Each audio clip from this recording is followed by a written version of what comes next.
Greetings, everybody. Welcome to Dream Power Astrology.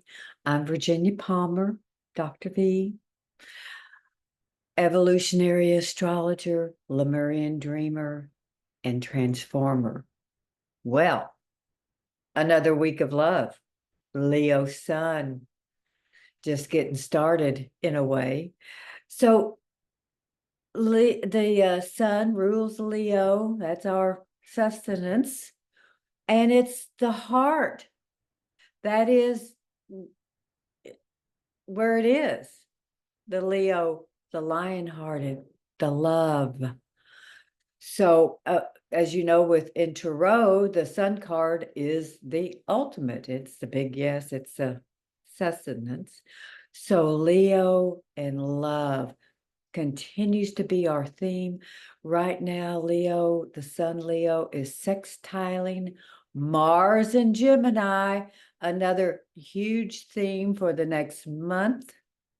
Mars, when there's a sextile, I mean, the trine is harmonious energy. Sextiles, harmonious energy as well, has a little more get up and go and fire to it. So that's happening right now. And of course, Venus, she's always usually out there in front as she has been. And right now there's a square brewing with Venus and Uranus. All right. Squares in the old paradigm, square bad. No, the new paradigm, square is an opportunity to evolve, to grow, to keep on. And if you want to turn it into a trine, but that's great. This is what I love about astrology. It's the energy that's coming in from the universe. Actually, years ago, Lazarus told us that the planets really are there to downstep the energy so that we humans can receive it. It'd be too powerful without. So they're like your different channels on the radio or YouTube to downstep. But it's energy, and it's how we choose to work with the energy. And so knowing what's there, we can work with it rather than it sometimes has been known to kind of work us around. So in that respect, I'm going to still talk about the Venus Uranus square, but I did mention in the last video, my Mars is in Gemini, and my partner Bill's Mars is in Virgo. It's our only square other than a little minor one. The good news is his Venus is in Gemini conjunct my Mars, so it's like that forever attraction. Another story. We've got many conjunctions. So with knowing that information, that I have wings on my feet and he is paying attention to details. He's smelling the roses, so to speak. He's very focused on what he's doing in the moment. That's another reason he's such a phenomenal musician, singer, songwriter, written hundreds of songs. That's another story. So knowing that, and there I'm zooming off and where is he? So working with that energy and seeing the beauty of him, seeing those details. Well, just like moving these pictures, I eyeball it and we just hammer it in, and which my eyeballs are pretty good, but he's measuring and it's great and wonderful.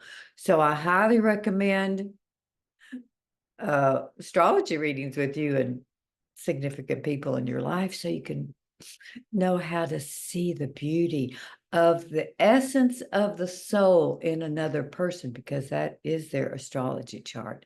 You don't change them, you expand and see the love and beauty. Okay, speaking of love, let's go back to Venus and square Uranus, like old paradigm. Oh, another story I tell and will continue to tell.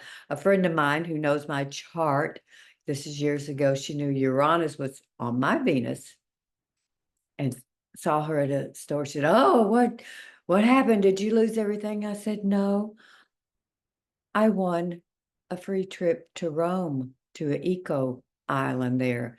And by the way, had my picture taken with Mikhail Gorbachev. It was a green, global green, big conference. It's a long story. But so it's interpretation. I'll always say, what's the highest and beyond what you can imagine? That's what you put out. And you work with the energy. So, okay, Uranus squaring Venus. Uranus is freedom, breakthrough. Let it shake up. Are you predetermined what in your heart, your love, your fear of vulnerability, which we all have, hurt and pain, etc., etc. What do you want to transform, to work with this Uranian energy of breakthrough and freedom? And you know what?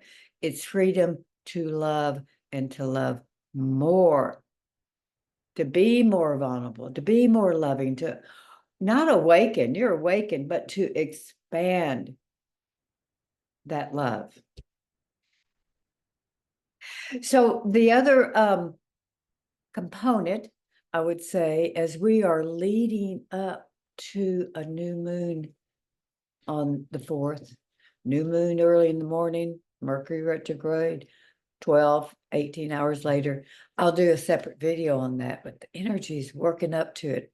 It's going to be so powerful and wonderful.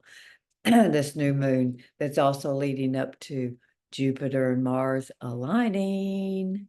I'm going to have that song for you, Age of Aquarius. When Jupiter and Mars align, that's going to be August 12th through 14th. But this week, we're building up to it. We're building up, and that Leo energy is also, again, the love. Yes, the valued self, the self-love, and all those components of self, of the valued self, of self-awareness, self-love, self-worth, self-confidence, self-respect, self-trust, self-realization. So those components have the opportunity to expand and strengthen and to amplify within yourself and to others. So this Leo energy, I told you last time that our new presidential candidate, Kamala Harris, has her Mars in Leo. That's all the joy, love and joy. That's the laugh. That's the dancing. She also has her Saturn, which is structure and power, in Aquarius. It's just, her chart is phenomenal. I will do it. It's being done all over the place, but I have my unique take on it. But just know that energy is working, and it's that freedom, the freedom of Uranus, the freedom, which is Aquarius, which is where we are. And it is about love, self-love, love of others, love of the planet, equality. I'll keep saying it over and over. But for right now, that's how we're starting our week. And of course, Pluto's there, still in Aquarius, transforming everything all the time. All the time. So I'll see you in a few days to talk a little more about the new moon, and most importantly, to take you on a new moon journey, going back to your dream garden, planting some new dreams, maybe getting rid of some old ones. All right. So with that, I'm going to say, see you in our dreams, and have really sweet dreams of love, joy, freedom. All right. See you soon.